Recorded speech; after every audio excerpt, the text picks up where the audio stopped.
नमस्कार, स्वागत है आपका उज्जवल जी के चैनल पर। मैं हूं सीमा शर्मा। आज हम पढ़ने वाले हैं एनसीईआरटी की कड़ी में आज का अध्याय महिलाएं, जाति एवं सुधार, कक्षा 8 का अध्याय है। इससे पहले 6th 7th के अध्याय जो हैं हम कर चुके हैं, इतिहास के, ठीक है, नागरिक शास्त्र के यानी कि पोल साइंस के, साथ ही भूगोल के, ठीक है। अगर वो आपने वीडियो नहीं देखी है तो आप उज्जवल जीके के चैनल पर जाकर प्लेलिस्ट में देख सकते हैं। साथ ही क्वेश्चन आंसर भी कई लेसन के हम करवा चुके हैं। आज का जो ये अध्याय है 9वां अध्याय 8वीं क्लास का, इसके अंतर्गत हम जो बात करने वाले हैं, जो परिवर्तन हुआ था, जो परिवर्तन की दिशा में उठे थे कदम महिलाओं के लिए, जाति के लिए, जाति में जो सुधार हुआ है आपके ब्रह्मो समाज के द्वारा, साथ ही साथ आपके जो प्रार्थना समाज था, वेद समाज है, ठीक है, और जो दक्षिण भारत के कुछ संगठन थे, उन सब की चर्चा जो है हम करने वाले हैं, जिन्होंने न्याय और समानता की मांग रखी। रमाबाई जो है उनके बारे में बात करेंगे, ताराबाई शिंदे के बारे में बात करेंगे, और कुछ जो मुस्लिम संगठन हैं, अलीगढ़ मुस्लिम संगठन, उनकी बात भी हम इसमें करेंगे। तो काफ़ी महत्वपूर्ण है ये इतिहास के नज़रिए से वीडियो। अगर आपने अभी तक हमारे चैनल को सब्सक्राइब नहीं किया तो प्लीज़ चैनल को सब्सक्राइब करें, पास के बेल आइकन को प्रेस करें ताकि नई वीडियो की नोटिफिकेशन आपको समय रहते मिलती रहे। आज हम नोट्स के रूप में पढ़ने वाले हैं, तो जल्दी से पढ़ना शुरू करते हैं। सबसे पहला कि हिंदू और जो मुसलमान थे, जो पुरुष थे, वो एक से ज़्यादा पत्नियां जो है वो रखते थे, और देश के कुछ भागों में जो विधवाएं थी उनको स्वेच्छा से या जबरदस्ती क्या कर दिया जाता था, मार दिया जाता था। यानी कि पिता जो पति होता था उसके साथ ही चिता पर जिंदा जला दिया जाता था, और महिमा मंडित करके उनको कहा जाता था सती, ठीक है, सती कहा जाता था।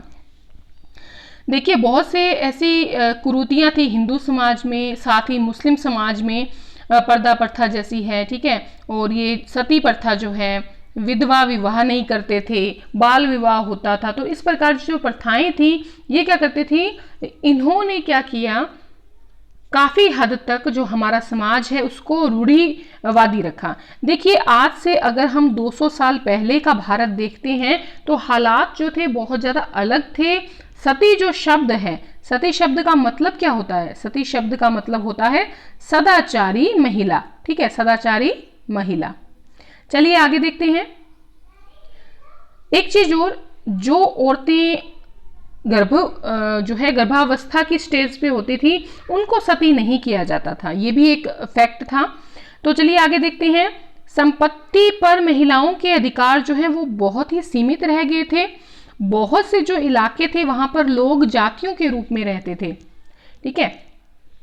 अगर हम वैदिक काल की बात करें, ऋग्वैदिक टाइम पीरियड की बात करें, तो महिलाओं को बहुत ज़्यादा अधिकार दिए थे।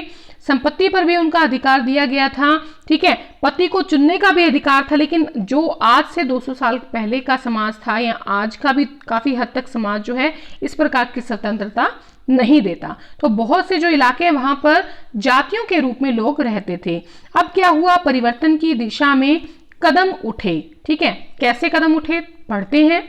19वीं सदी की जब शुरुआत होती है तो जो सामाजिक हमारे रीति रिवाज हैं, हमारे जो मूल्य हैं, हमारी जो मान्यताएं हैं, उनसे संबंधित बहस और चर्चाओं का स्वरूप हमें दिखाई देता है। भाई, इसके पीछे कारण क्या था? कारण ये हुआ कि संचार के साधन आ गए, किताबें आ गई, अखबार आ गए, पुस्तिकाएं छपने लगी। अब पुस्तिकाओं में भी यूरोपीय, जो, क्योंकि देखिए अंग्रेजों का जमाना था, तो यूरोपीय भाषा की जो किताबें हैं वो भी यहाँ पर छपने लगी थी, ठीक है।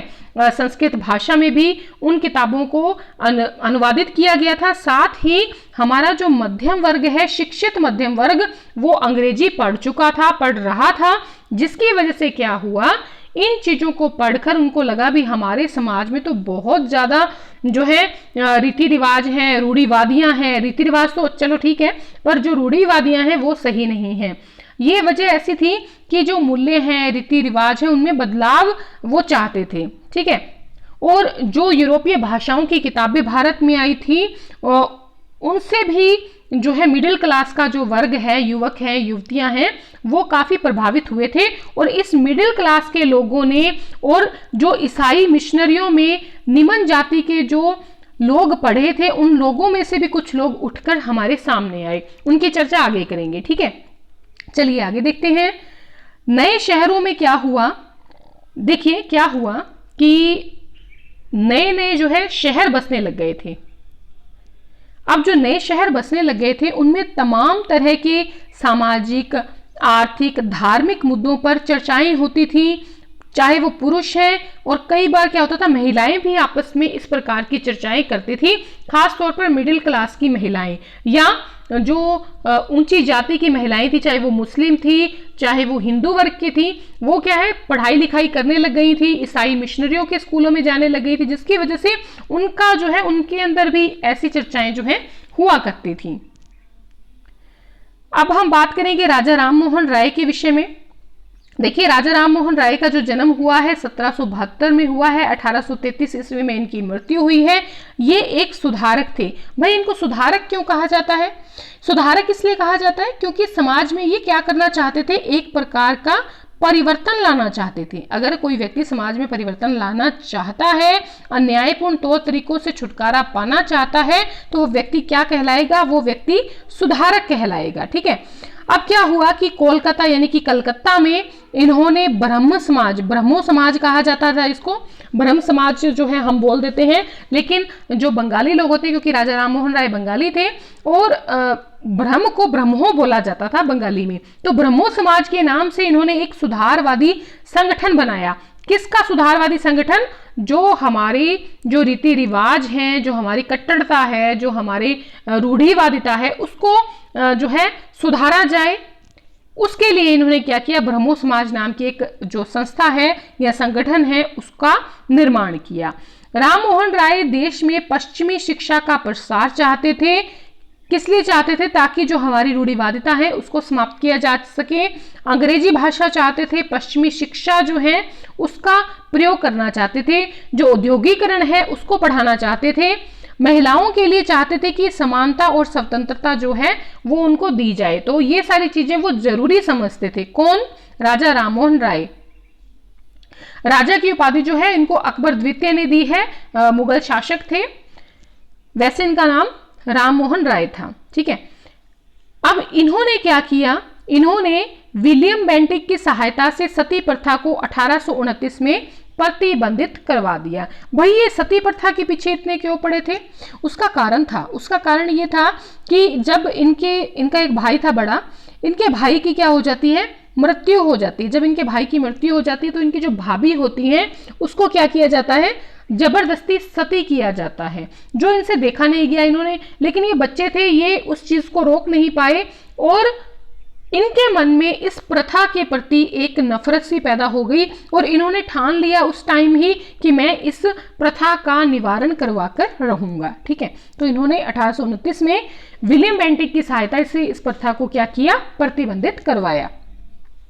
देखिए, क्योंकि वो जानते थे, राजा राममोहन राय जानते थे कि जब तक कोई नियम कानून नहीं बनेगा तब तक ये चीज समाप्त नहीं हो सकती, कोई भी प्रथा हम समाप्त नहीं कर सकते, क्योंकि हिंदू लोग जो हैं वो ये नहीं चाहेंगे कि ईसाई जो हैं या यूरोपीय जो लोग हैं उनकी बात हम माने। तो एक प्रकार का डर जो होता है, देखिए कोई भी चीज है उसके लिए एक डर जरूरी है। क्या जरूरी है? एक डर जरूरी है। अगर आप के पास कोई डर नहीं है किसी चीज का तो आप जो है कैसे हो जाएंगे? समाज विरोधी हो जाएंगे। डर जरूरी है, इसीलिए कानून जो है उनका निर्माण किया गया है। तो विधवाओं के जीवन में बदलाव की कोशिशें अब की जाने लगी थी। अब उन लोगों में कौन से लोग थे जो विधवाओं के जीवन में बदलाव की कोशिशें करना चाहते थे? काफी लोग थे, राजा राममोहन राय भी थे और साथ ही साथ इनके और भी कई व्यक्ति थे, लेकिन विधवा विवाह के लिए जो महत्वपूर्ण योगदान दिया है वो योगदान दिया है ईश्वर चंद्र विद्यासागर ने। ठीक है, देखिए सती प्रथा को तो रोक लगा दी राजा राममोहन राय ने, लेकिन जो विधवाओं के साथ अन्याय हो रहा था, जो उनके ससुराल वाले विधवाओं के साथ व्यवहार करते थे, जो सती नहीं होती थी, ठीक है, जो अपने पति के साथ सती नहीं होती थी, उन विधवाओं के साथ अन्यायपूर्ण व्यवहार किया जाता था। इसलिए ईश्वर चंद्र विद्यासागर चाहते थे कि क्या किया जाए? विधवा विवाह के पक्ष में विधवाओं का विवाह किया जाए, पुनः विवाह किया जाए, ताकि क्या किया जा सके? इनके जीवन को सुधारा जा सके। ठीक है, तो राजा राममोहन राय संस्कृत के यूरोपीय भाषाओं के और बहुत सी भारतीय भाषाओं के क्या थे, एक अच्छे जानकार थे। इसीलिए इनकी किनसे पटती थी, अंग्रेजों के साथ पटती थी। ठीक है, क्योंकि देखिए स्टार्टिंग में अंग्रेज जो थे वो इतने ज्यादा बुरे नहीं थे, बुरा व्यवहार नहीं किया। ये धीरे धीरे उन्होंने जब भाप लिया कि हमारी भाई रियासतों के जो लोग हैं, जो राजा लोग हैं या जो जनता है वो दब जाती है, तो फिर उन्होंने दबाना शुरू कर दिया। लेकिन पहले वो इतने ज्यादा जो है बुरे नहीं थे, वो केवल व्यापार के लिए आए थे। ठीक है, अच्छा, वे अपने लेखन कार्य के जरिए ये सिद्ध करना चाहते थे और इन्होंने सिद्ध करने का लगातार प्रयास किया।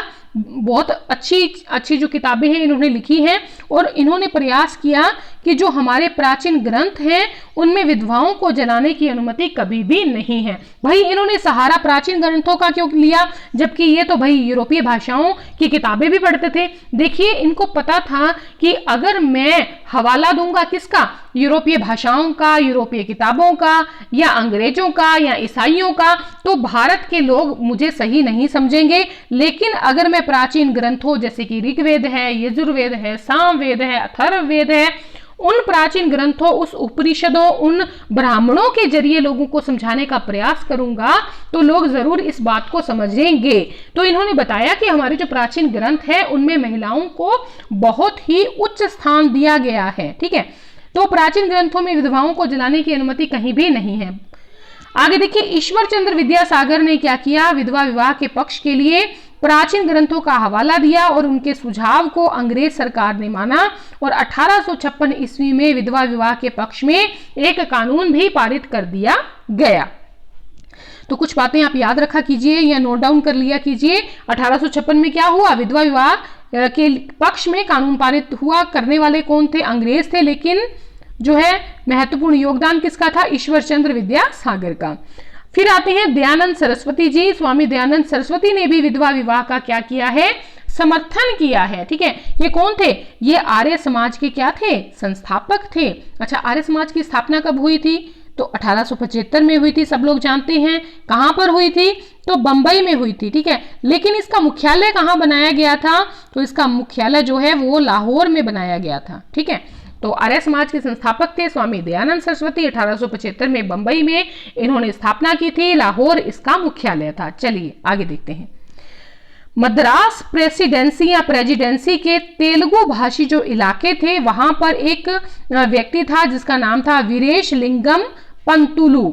इन्होंने विधवा विवाह के समर्थन में एक संगठन बनाया। तो यानी कि दक्षिण भारत में तेलुगु राज्यों में भी क्या हो रहा है, वहां पर भी बदलाव की कोशिशें जारी की जा रही हैं। ठीक है, कलकत्ता में विद्यासागर, ईश्वर चंद्र विद्यासागर और बंबई के बहुत सारे सुधारकों ने क्या किया, लड़कियों के लिए स्कूल खोलने शुरू कर दिए। क्योंकि भाई जब तक लड़कियां पढ़ेंगी नहीं, वो समझेंगी नहीं कि हमारे साथ क्या अन्याय हो रहा है, या हमें बाल विवाह नहीं करना चाहिए, या हमें क्या करना चाहिए, अच्छी अच्छी पढ़ाई करनी चाहिए और उच्च पदों पर जाना चाहिए, तब तक हमारा समाज सुधर नहीं सकता। समाज को सुधारने के लिए लड़कियों की शिक्षा बहुत जरूरी है, ये चीज ये लोग जानते थे। इसीलिए इन्होंने क्या किया, स्कूलों की स्थापना करनी शुरू कर दी। लेकिन क्या हुआ, लेकिन बहुत सारे लोग जो हैं लड़कियों को स्कूल भेजने से डरते थे। भाई क्यों डरते थे, क्योंकि उनकी मान्यता थी कि उनको ये लगता था कि लड़कियां क्या हो जाएंगी, स्कूलों में जाने से खराब हो जाएंगी। ठीक है, अगर वो सार्वजनिक स्थानों से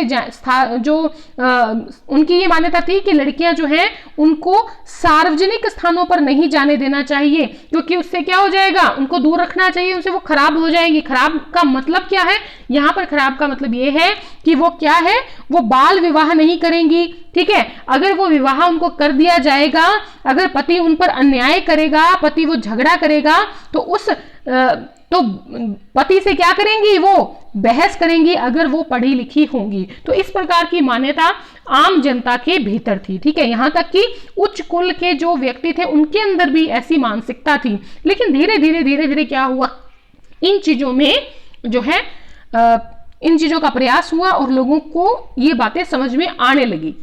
उत्तर भारत की जो कुलीन मुस्लिम परिवार हैं, अब देखिए मुसलमानों में भी इस चीज का प्रभाव पड़ा और कुलीन मुस्लिम परिवार जो थे, उनकी जो औरतें थी, उन्होंने क्या किया, अरबी भाषा में कुरान पढ़ना सीख लिया। ठीक है, कुरान पढ़ना सीखने लगी ताकि उनके परिवार वालों ने ही उनको पढ़ाया उनको।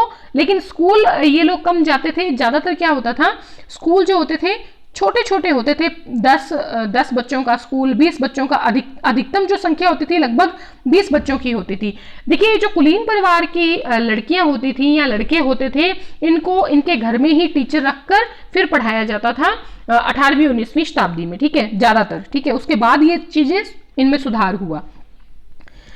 मुमताज अली का नाम आता है हमारे सामने। मुमताज अली ने क्या किया, कुरान शरीफ की आयतों का हवाला दिया, ठीक है। ये कौन थे, ये भी एक सुधारवादी थे। सुधारवादी का मतलब वो अपने जो मुस्लिम समाज है उसकी जो कुरीतियां हैं, महिलाओं के साथ जो अत्याचार किए जा रहे हैं, महिलाओं को जो बांध कर रखा जाता है, उनमें सुधार करना चाहते थे। तो ये एक प्रकार के क्या थे, सुधारक थे। इन्होंने कुरान शरीफ की आयतों का हवाला देकर कहा कि महिलाओं को भी क्या है, शिक्षा का अधिकार दिया जाना चाहिए। 19वीं सदी आती है और 19वीं सदी के आखिर तक क्या होता है, उर्दू में उपन्यासों का सिलसिला एक शुरू हो जाता है। लोग जो है उर्दू में उपन्यास लिखने लग जाते हैं। ये वो दौर था जब उपन्यास बहुत ज्यादा लिखे गए, ठीक है। इन उपन्यासों में महिलाओं को इस चीज के लिए प्रोत्साहित किया गया कि वे धर्म और घरेलू साज संभाल के बारे में पढ़ना शुरू करें, ठीक है। भाई तुम लोग पढ़ोगे तो क्या होगा, तुम अपने धर्म के बारे में समझ जाओगी, तुम क्या करोगी, अपने घर को संभाल सकोगी, तुम क्या कर सकोगी, अच्छी अच्छी चीजें बनाना सीख लोगी। लेकिन उसके लिए क्या जरूरी है, उसके लिए पढ़ना जरूरी है। तो पढ़ना क्या है तुमने, घरेलू साज संभाल के बारे में और अपने धर्म के बारे में। ये बात थी 19वीं सदी के आखिर तक की, ठीक है। अब 20वीं सदी शुरू हो जाती है और 20वीं सदी के शुरू से ही मुस्लिम महिलाओं ने क्या किया, खुद मुस्लिम महिलाओं ने, पर ये मुस्लिम महिलाएं कौन सी थी, जो पढ़ी लिखी थी, ठीक है, साथ ही साथ कुलीन वर्ग की थी। इन महिलाओं ने शिक्षा को बढ़ावा देने के लिए अहम भूमिका निभाई। कौन सी सदी में, 20वीं सदी की शुरुआत में। भोपाल की बेगम का नाम आता है। जो भोपाल की बेगमें थी, उन्होंने क्या किया, अलीगढ़ में लड़कियों के लिए प्राथमिक स्कूल खोला, ठीक है। यानी कि प्रयास जो है इस दौर में शुरू हो गया। फिर नाम आता है एक काफी आपके प्रभावशाली महिला थी जिनका नाम था बेगम रुकैया सखावत हुसैन, ठीक है। इतिहास में आप पढ़ते हैं बेगम रुकैया बेगम का नाम सखावत हुसैन ने क्या किया, कलकत्ता और जो पटना में मुस्लिम लड़कियां थी उनके लिए विद्यालय खोले। ये भी काफी कुलीन महिला थी, काफी रिच वर्ग से थी। इनका मानना था, किनका मानना था, रुकैया का मानना था कि प्रत्येक धर्म के जो धार्मिक नेता थे, ठीक है, कोई भी धर्म है, सिख है, ईसाई है, पारसी है, ठीक है, कोई भी धर्म है, इसके जो धार्मिक नेता है वो क्या है, औरतों को निचले दर्जे में रखते हैं, या आप ये कह सकते हैं कि निचले दर्जे में रखना जरूरी समझते हैं, ठीक है। यहाँ उसको रखा गया है, किसको, महिलाओं को। 1880 का जब दशक आता है, 1880 के दशक में आते आते भारतीय महिलाएं जो हैं विश्वविद्यालयों में प्रवेश लेने लगी। मतलब उन्होंने अपनी प्राथमिक शिक्षा कंप्लीट कर ली, उन्होंने अपनी सीनियर सेकेंडरी कंप्लीट कर ली, सेकेंडरी एजुकेशन कंप्लीट कर ली। अब वो कहाँ आ गई हैं, अब वो कॉलेज में प्रवेश लेने लगी थी, विश्वविद्यालयों में प्रवेश लेने लगी थी। मतलब अब जो है क्रांति आएगी, बदलाव आएगा। एक महिला का नाम आता है ताराबाई शिंदे, काफी महत्वपूर्ण महिला हैं।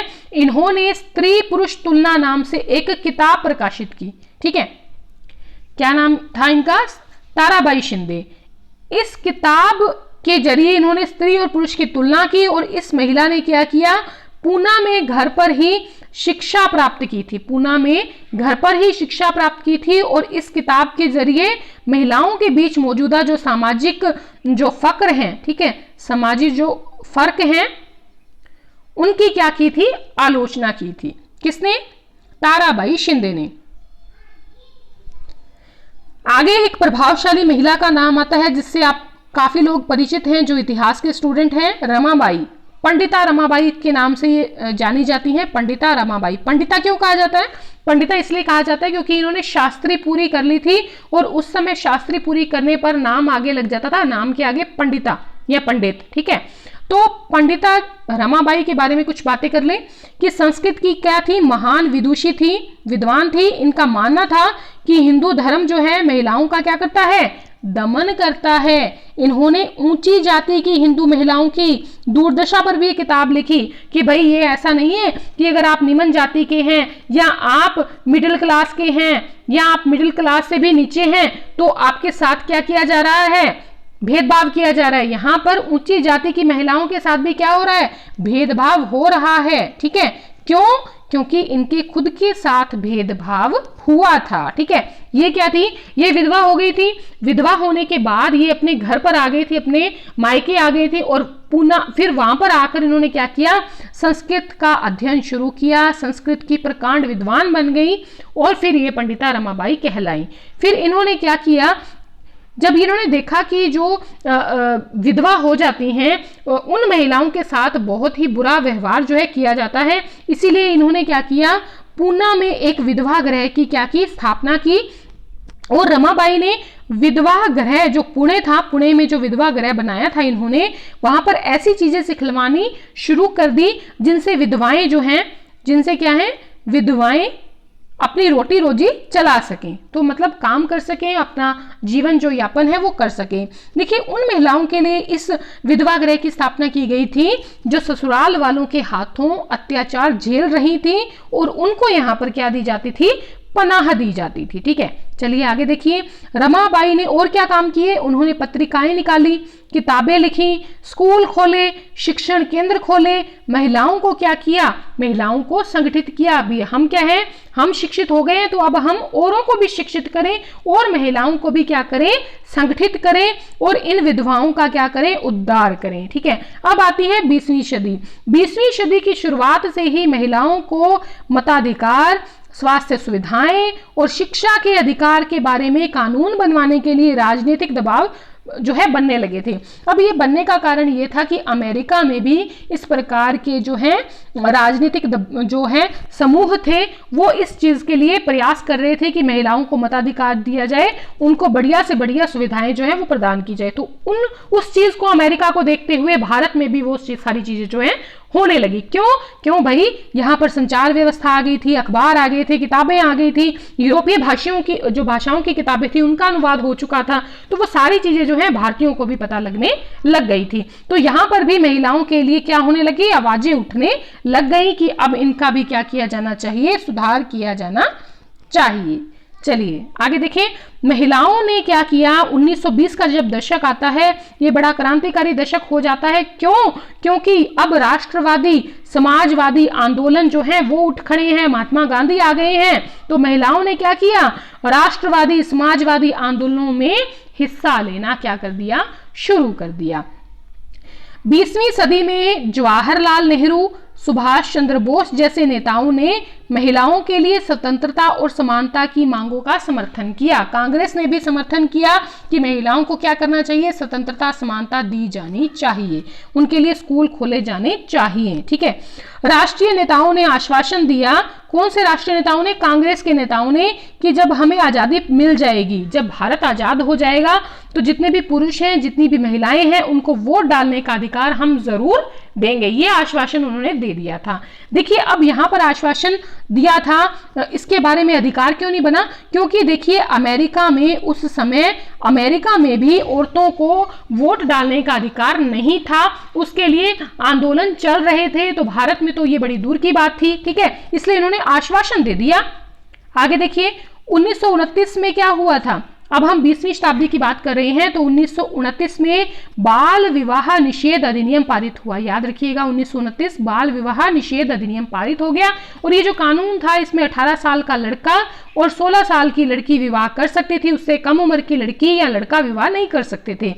बाद में इस उम्र को बढ़ाकर 21 और 18 साल कर दिया कि 21 साल का लड़का और 18 साल की लड़की जो है वो विवाह योग्य होगी, इससे पहले आप विवाह नहीं कर सकते, वो बाल विवाह के अंतर्गत माना जाएगा। अब क्या हुआ, जाति और समाज में सुधार होने लग गए। अब देखिए, अभी तक तो हम महिलाओं की बात कर रहे थे, अब जाति में, समाज में सुधार के कार्यक्रम शुरू हो गए। ठीक है,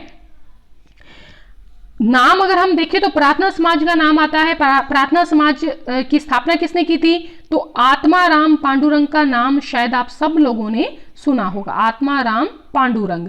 और एक नाम आपने और सुना है जिसका नाम है केशव चंद्र सेन। तो देखिए आत्माराम पांडुरंग ने केशव चंद्र सेन के साथ मिलकर प्रार्थना समाज की क्या की, स्थापना की। ठीक है, और प्रार्थना समाज में सभी जातियों की आध्यात्मिक समानताओं पर जोर दिया गया। चाहे कोई भी जाति है, आप ये नहीं कह सकते कि जो हमारा किताबें हैं, हमारे ग्रंथ हैं, हमारी जो आध्यात्मिकता है, हमारी जो भक्ति है वो सर्वोपरि है। सभी क्या है, सभी भाई समान है। जितनी भी जातियों के आध्यात्मिक जो है वो सब कुछ समान है। तो ये जो है जाति की बात कर रहे हैं, यहाँ पर धर्मों की बात नहीं की जा रही, ये हिंदू जाति की बात हो रही है। ठीक है, हिंदू जितनी भी जातियां हैं उनमें आध्यात्मिक समानता पर जोर दिया। किसने, प्रार्थना समाज ने। इन्होंने मुसलमानों की बात नहीं की, पारसियों की बात नहीं की, किसकी बात की है, जातियों की बात की है। ठीक है, देखिए ये भक्ति परंपरा का समर्थक था। कौन, प्रार्थना समाज जो था भक्ति परंपरा का क्या था, आपके समर्थक था। चलिए आगे देखिए, अब बात आती है 1840 में। 1800, अब देखिए हम जाति और सुधार में, जाति और समाज में सुधार की बात करें तो उन सब की बात करेंगे जिन्होंने इस सुधार कार्यक्रम में अपना योगदान दिया। तब नाम आता है परमहंस मंडली का। 1840 में क्या होता है, बंबई में इसका गठन किया जाता है। और भाई गठन करने वाले कौन थे, तो एक तो थे, अभी हमने नाम लिया आत्माराम पांडुरंग का, और एक थे ज्योतिबा फुले या ज्योतिराव फुले। ठीक है, इन्होंने 1840 में क्या किया, स्थापना की। देखिए ये जाति उन्मूलन के लिए काम करने वाली संस्था थी। ठीक है, जाति उन्मूलन के लिए काम करने, भी जाति जो नाम है, जाति जो चीज है उसको ही खत्म कर दिया जाए। किसने कहा, परमहंस मंडली ने। सारे समान है, कोई जाति का भेदभाव नहीं होना चाहिए, जातियां होनी ही नहीं चाहिए, ये किसने कहा, परमहंस मंडली ने। जाति उन्मूलन के लिए काम करने वाली संस्था थी। फिर ब्रह्म समाज की बात करें तो राजा राम मोहन राय ने जाति व्यवस्था की आलोचना करने वाले एक पुराने बौद्ध ग्रंथ का क्या किया, अनुवाद किया और बताया कि जाति व्यवस्था की आलोचना बौद्ध ग्रंथ में की गई है। मतलब बौद्ध ग्रंथ कौन है, हमारे ही तो हैं, हमारे ही तो प्राचीन ग्रंथ हैं। तो इन्होंने भी क्या की, आलोचना की। इन सुधार और सुधार संगठनों के सदस्यों में बहुत सारे ऊंची जातियों के लोग थे। ठीक है, देखिए जाति व्यवस्था पर प्रहार करने के प्रयास में सबसे महत्वपूर्ण जो योगदान दिया है ना किसी ने, तो वो है ज्योतिराव फुले। इन्होंने सबसे ज्यादा जाति व्यवस्था पर प्रहार किया है और प्रयास किया है कि इन सब चीजों को खत्म किया जाए। ठीक है, अब देखिए धीरे धीरे क्या हो रहा था, लोग औद्योगिकरण की जो है प्रक्रिया शुरू हो चुकी थी। लोग क्या है, गांवों से शहरों में आने लगे थे। बहुत सारे शहरों का जो है विकास हुआ था। अब शहर में बहुत सारे निम्न जाति के लोग थे। कुछ लोग असम चले गए, कुछ मॉरिशस चले गए, कुछ त्रिनाद चले गए, कुछ इंडोनेशिया चले गए और वहां पर जो बागान थे वहां काम करने चले गए। देखिए थोड़ी सी बात कर लेते हैं इनके बारे में।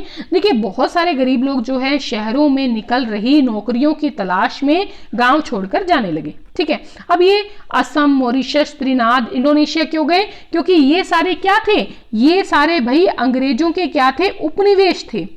जैसे भारत एक उपनिवेश था ना अंग्रेजों का, तो ये सारे भी क्या थे, उपनिवेश थे भारत अंग्रेजों के। तो यहां पर चले गए और यहां पर कौन सी खेती करने लग गए, अफीम की खेती, ठीक है, और नील की खेती, चाय की खेती, चाय के बागान जो है बन गए थे। तो इन सब की खेती के लिए लोगों की आवश्यकता थी। तो अंग्रेजों ने इनको प्रोत्साहित किया कि आप क्या करें, नई नई नौकरियों में जाएं। इसके पीछे एक और वजह थी इनके जाने की, वो भी हम बात कर लेते हैं। नई जगह पर काम तो बहुत कठोर था। भाई कठोर क्यों था, देखिए जो ये लोग थे, गरीब लोग, दलित लोग, है ना, इनको कितने घंटे काम करने पड़ते थे, 12 घंटे, 14 घंटे, 16 घंटे ऐसे काम करना पड़ता था। ठीक है, उनके रहने सहने की कोई व्यवस्था अच्छी नहीं थी। एक साथ ही 20-20, 40-40 लोग एक कमरा जो है कमरे में रहते थे। तो इनका जीवन जो था वो काफी कठोर था। लेकिन क्या हुआ, गरीब निचली जाति के लोगों को एक बचाव हो गया, किससे, सवर्ण जमींदारों से। ठीक है, उनके जीवन पर जो दमनकारी कब्जा था और जो दैनिक अपमान होता था उससे छूट निकलने का मौका मिल गया। क्यों भाई, ये जो ऊंची जाति के जो सवर्ण लोग होते थे, जमींदार होते थे, ये इनको मंदिर में प्रवेश नहीं करने देते थे, इनको जलाशयों में पानी लेने नहीं देते थे। ठीक है, डेली की यानी कि रोज रोज क्या करते थे, ताने मारते थे कि तुम क्या हो, तुम दलित हो, तुम नीच हो, तुम नीची जाति के हो, तुम शूद्र हो। ठीक है, तो ये डेली डेली का जो अपमान था, उस अपमान को सहने से अच्छा था कि ये जो कठोर जीवन है वो जिया जाए। ठीक है, देखिए इंसान जो होता है वो रोटी एक वक्त की चाहे न खाए, गरीबी में जिंदा रह ले, लेकिन जो ये रोज रोज का अपमान है उसको, और साथ ही साथ जो ये ताने हैं, इसको व्यक्ति नहीं सुन सकता। ठीक है, तो वही बात इनके साथ भी थी। चलिए आगे बात करते हैं न्याय समानता की मांग। अब क्या हुआ, न्याय और समानता की मांगे उठ खड़ी हुई, और इनमें जो आवाज उठाने वाले थे वो कौन थे, निचली जातियों के। देखिए पहले जाति और समाज में सुधार करने वाले तो कौन थे, ऊंची जातियों के लोग। अब ऊंची जाति के लोगों की बजाय निचली जातियों ने सोचा कि हमें खुद के लिए ही आवाज उठानी पड़ेगी, कोई नहीं आएगा हमारी सुनने के लिए, तो हमें खुद ही क्या करना पड़ेगा, इस भेदभाव को मिटाना पड़ेगा। तो 19वीं सदी का जब दूसरा हिस्सा आता है, उस टाइम पीरियड में जो निचली जातियां हैं उसके कुछ लोग जातीय भेदभाव के खिलाफ आवाज उठाने लग गए। उनका नाम भी हम लेंगे आगे, किन्होंने आवाजें उठाई। उन्होंने आवाजें उठाई जो थोड़ा बहुत पढ़ लिख गए थे, जो समझ गए थे कि ये चीजें जो है सही नहीं है। उन्होंने सामाजिक समानता, न्याय की मांग करते हुए आंदोलन शुरू कर दिए। ठीक है, अब एक मध्य भारत में आंदोलन सबने सुना है, सतनामी आंदोलन सबने सुना होगा। मध्य भारत में क्या हुआ, सतनामी आंदोलन भी इसी प्रकार का एक आंदोलन था जो निचली जातियों का था, और इसके जो प्रवर्तक थे उनका नाम था घासीदास। ठीक है, ये भी क्या करते थे, चप्पल जूते बनाने के काम में आते थे, और ये क्या थे, एक निम्न जाति के व्यक्ति थे। और इस आंदोलन के जो सदस्य थे, सतनामी आंदोलन के जो सदस्य थे, उन्होंने चमड़े का काम करने वालों को संगठित किया। भाई चमड़े का काम कौन करता है, जो जूते बनाते हैं, चप्पलें बनाते हैं, ठीक है, जो जूते चप्पलें ठीक करते हैं, उन सबको इकट्ठा करके उनकी सामाजिक स्थिति में सुधार के लिए क्या कर दिया, एक आंदोलन छेड़ दिया, जिसका नाम क्या था, सतनामी आंदोलन। ठीक है, आगे फिर बात करेंगे हम बंगाल की। भाई बंगाल में भी तो कुछ हुआ होगा। तो पूर्वी बंगाल में क्या हुआ, हरिदास ठाकुर नाम का एक व्यक्ति था।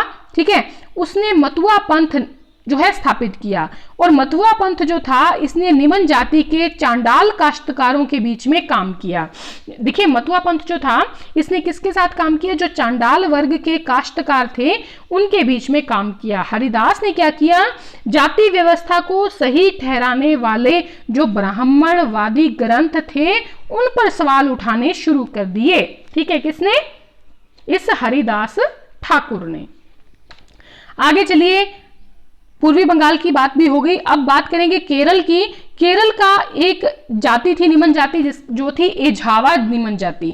एझावा निम्न जाति के एक व्यक्ति थे श्री नारायण गुरु। श्री नारायण गुरु ने क्या किया, अपने लोगों के बीच में, ये खुद भी निम्न जाति के थे, इन्होंने एकता का आदर्श रखा कि उन्होंने कहा कि उनके पंथ में, कौन से पंथ में, एझावा जाति के जो ये नारायण गुरु थे, इन्होंने जो पंथ चलाया था उसमें किसी प्रकार का जाति भेदभाव नहीं होना चाहिए। ठीक है, इन्होंने क्या कहा, इन्होंने कहा कि सभी को एक गुरु उसमें विश्वास रखना चाहिए। इन्होंने कहा कि मानव जाति के लिए एक धर्म होना चाहिए और एक ही क्या होना चाहिए, ईश्वर होना चाहिए। किसके लिए, पूरे विश्व के लिए, पूरी विश्व की मानव जाति के लिए एक धर्म, एक ईश्वर होना चाहिए। किसने कहा, श्री नारायण गुरु ने कहा।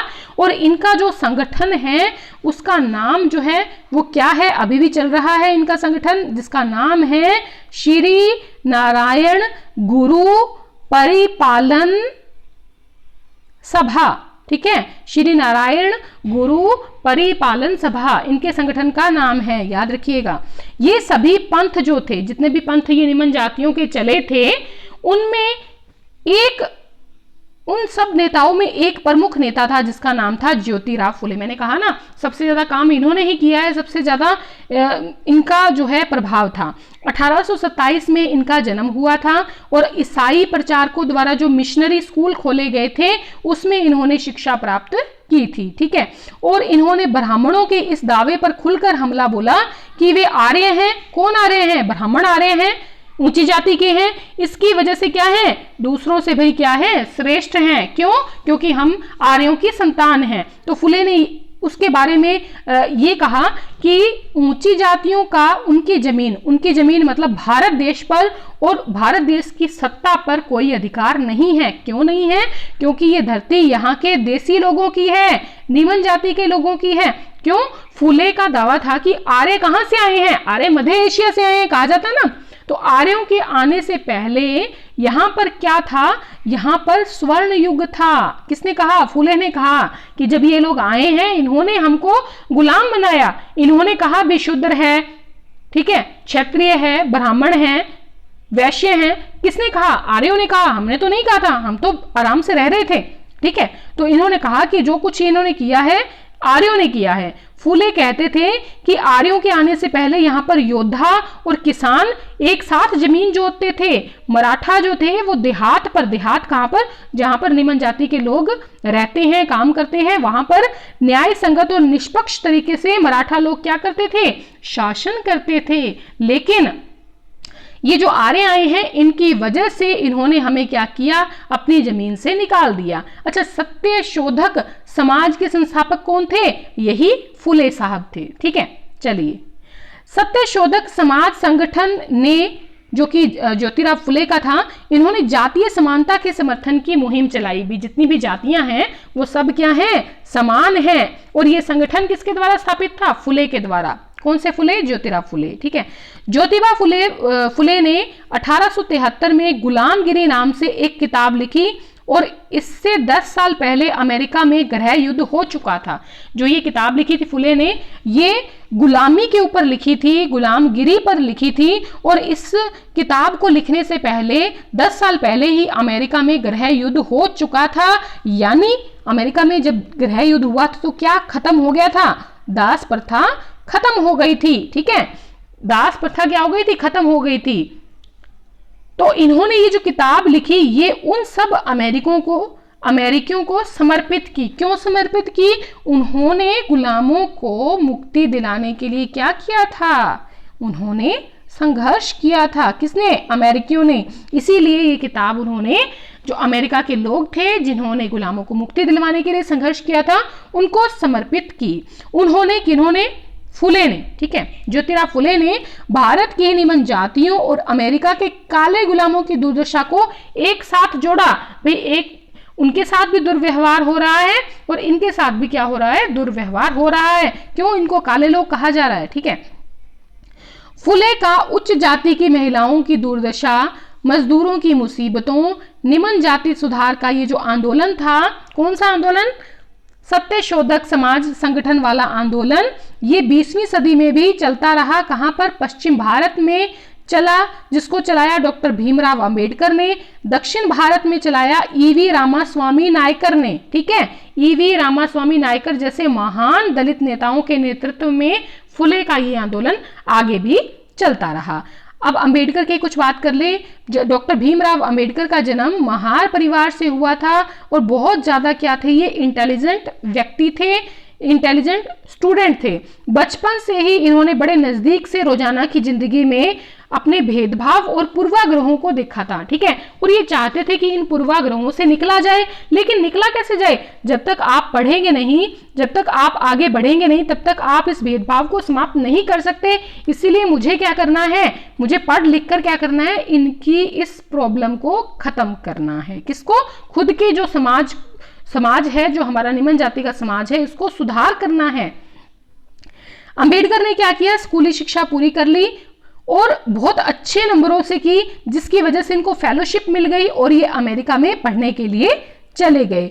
1919 में ये भारत लौटे और समकालीन समाज की उपजाति सत्ता संरचना पर इन्होंने काफी कुछ लिखा कि जो आज की हमारी जो जाति व्यवस्था है, उच्च जाति सत्ता की संरचना है, ये अच्छी नहीं है। और 1927 में अंबेडकर ने जो मंदिर प्रवेश आंदोलन है उसको चलाना शुरू किया। मतलब जो निम्न जाति के लोग हैं उनको मंदिरों में प्रवेश दिया जाए, वहां पर जो जलाशय बने हुए हैं उनका पानी इस्तेमाल करने दिया जाए, ताकि देखिए जो निम्न वर्ग का व्यक्ति था बड़े दूर दूर से पानी लेकर आते थे, उनको गांव के आसपास का जो पानी होता था उसको इस्तेमाल करने की इजाजत बिल्कुल भी नहीं होती थी, क्योंकि वो पानी किसके लिए होता था, वो पानी होता था उच्च वर्णों के लिए, सवर्णों के लिए, ठीक है। तो इस चीज के लिए उन्होंने क्या किया, बढ़ चढ़कर इनकी जाति ने, महार जाति ने क्या किया, हिस्सा लिया। ब्राह्मण पुजारी बड़े नाराज हुए, होना था, इनका होना लाजमी था, क्योंकि ये चाहते ही नहीं थे कि दलित जो है मंदिर में प्रवेश करें, मंदिर के पानी का इस्तेमाल करें। 1927 से 1935 के बीच में अंबेडकर ने मंदिरों में प्रवेश के लिए क्या किया, 3 आंदोलन चलाए, ठीक है। मंदिर प्रवेश के लिए 3 आंदोलनों की शुरुआत की, ठीक है, और वो सक्सेसफुल भी हुए। ब्राह्मणों के खिलाफ आंदोलन, ठीक है। अब 20वीं सदी का जब आरंभ होता है तो जो गैर ब्राह्मण आंदोलन है वो शुरू हो गए, मतलब जिनमें ब्राह्मण नहीं होते थे, ये लोग निम्न जाति के या दूसरी जातियों के होते थे या निम्न तबके के होते थे। उनका तर्क क्या था इन लोगों का, इनका तर्क था कि ब्राह्मण कहाँ से आए हैं, उत्तर से आए हैं, उन आर्यों के वंशज हैं, यहाँ के मूल निवासी कौन है, हम लोग हैं, हम देसी द्रविड़ जो नस्ल के लोग हैं, इनको हराकर आर्य लोगों ने क्या किया, दक्षिण भूभाग पर विजय प्राप्त कर ली, ठीक है। और उनमें एक नाम प्रसिद्ध था पेरियार, पेरियार के नाम से प्रसिद्ध हुए कौन, E.V. रामास्वामी नायकर। और ये कहाँ से थे, ये मध्यम वर्ग से थे और ये एक सन्यासी थे, ठीक है। और ये इनको समझ में आया कि जो आत्मसम्मान की लड़ाई है उसके लिए निम्न जातियों को खुद ही लड़ना पड़ेगा। अब ये इनको क्यों समझ में आया, देखिए इन्होंने एक आंदोलन चलाया था जिसका नाम था स्वाभिमान आंदोलन, या उसको आप इंग्लिश में कह देते हैं सेल्फ रिस्पेक्ट मूवमेंट, ठीक है। ये क्या है, कांग्रेस के सदस्य बन गए। एक बार एक दावत में गए, उस दावत में इन्होंने देखा कि जो नीची जाति के लोग हैं, मतलब नीची जाति के जो कांग्रेस के सदस्य हैं, उनके खाने की, उनके बैठने की व्यवस्था अलग से की गई है। तो इनको बड़ा क्या हुआ, दुख हुआ, और इनको लगा कि भाई ऊंची जाति का व्यक्ति तो क्या है, कोई हेल्प नहीं करेगा, इसीलिए नीची जाति को खुद को ही उठना पड़ेगा और अपनी मदद खुद करनी पड़ेगी। तो इनका जो आंदोलन था वो था स्वाभिमान आंदोलन, याद रखिएगा, ठीक है। चलिए, पेरियार का कहना था कि मूल तमिल और द्रविड़ संस्कृति के असली वाहक कौन हैं, ये अछूत लोग हैं जिन्हें ब्राह्मण ने क्या किया है, अपने अधीन कर लिया है, ठीक है। कहा गया ना कि शूद्र जो क्या करेगा, शूद्र ब्राह्मणों की, वैश्यों की, क्षत्रियों की क्या करेगा, सेवा करेगा, वेदों में लिखा गया है। तो ये पेरियार जो थे, मतलब रामास्वामी अय्यर, ये जो आपके इनका नाम था, आपके एक सेकंड, इनका पूरा नाम क्या था, E.V. रामास्वामी नायकर, हाँ ठीक है। E.V. रामास्वामी जो नायकर थे, ये बड़ा ही विरोध करते थे, आलोचक थे कट्टर किसके, वेद के, पुराणों के, मनुस्मृति के, भगवद गीता के, रामायण की। क्यों, क्योंकि ये मानते थे कि अपनी सत्ता और महिलाओं पर पुरुषों का प्रभुत्व स्थापित करने के लिए इन सब का सहारा ब्राह्मण लोग लेते हैं। भाई मनुस्मृति ने ये कहा है, वेदों ने ये कहा है, पुराणों ने ये कहा है, उपनिषदों ने ये कहा है, भगवद गीता ने ये कहा है, रामायण ने औरतों के बारे में ये कहा है, रामायण ने उसने ये कहा है, भगवद गीता ने ऐसा कहा है, पुराणों में ऐसा लिखा है। ये सब कहकर ब्राह्मण लोग क्या कर रहे हैं, अपनी सत्ता को स्थापित कर रहे हैं, अपने प्रभुत्व को जमा रहे हैं, महिलाओं पर प्रभुत्व स्थापित कर रहे हैं। तो ठीक है, ये चीज उन्होंने कही। देखिए इनके बाद ये ब्रह्मो समाज जो है इसका काफी नाम था। इसके नेता कौन थे, आपके राजा राम मोहन राय तो थे ही, साथ में प्रमुख नेता थे केशव चंद्र सेन, और इसकी स्थापना 1830 में केशव चंद्र सेन ने की। और ये समाज जो था मूर्ति पूजा का और बलि का विरोधी था, ठीक है। उपनिषदों में ये विश्वास रखता था। देखिए इनके जो सदस्य थे ब्रह्मो समाज के, ये अन्य धार्मिक प्रथाओं परंपराओं की आलोचना बिल्कुल भी नहीं करते थे। उनको ये अधिकार ही नहीं दिया गया था इनके सदस्यों को, ब्रह्म समाज के सदस्यों को, कि वो लोग किसी भी धार्मिक प्रथा, किसी भी परंपरा की आलोचना करें। वो सिर्फ किसकी कर सकते थे, मूर्ति पूजा की, बलि का विरोध कर सकते थे। ब्रह्म जो समाज था इसने ईसाई धर्म और हिंदू धर्म के जो विचार थे, कट्टर विचार, उसकी तो की आलोचना।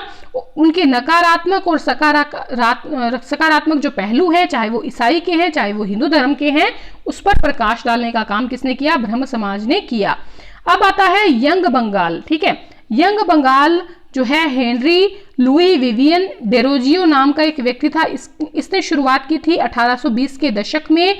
ये हिंदू कॉलेज कलकत्ता में एक अध्यापक बनकर आए थे और इन्होंने अपने जो विद्यार्थी थे इनको तमाम तरह की सत्ता पर सवाल खड़ा करने के लिए प्रोत्साहित किया और इन्होंने यंग बंगाल मूवमेंट जो है वो शुरुआत की अपने विद्यार्थियों को लेकर। देखिए, यंग बंगाल मूवमेंट में उनके जो विद्यार्थी होते थे वो परंपराओं, रीति रिवाजों पर उंगली उठाते थे और महिला शिक्षा की मांग करते थे और सोच और अभिव्यक्ति की जो स्वतंत्रता है उसका अभियान किसने चलाया?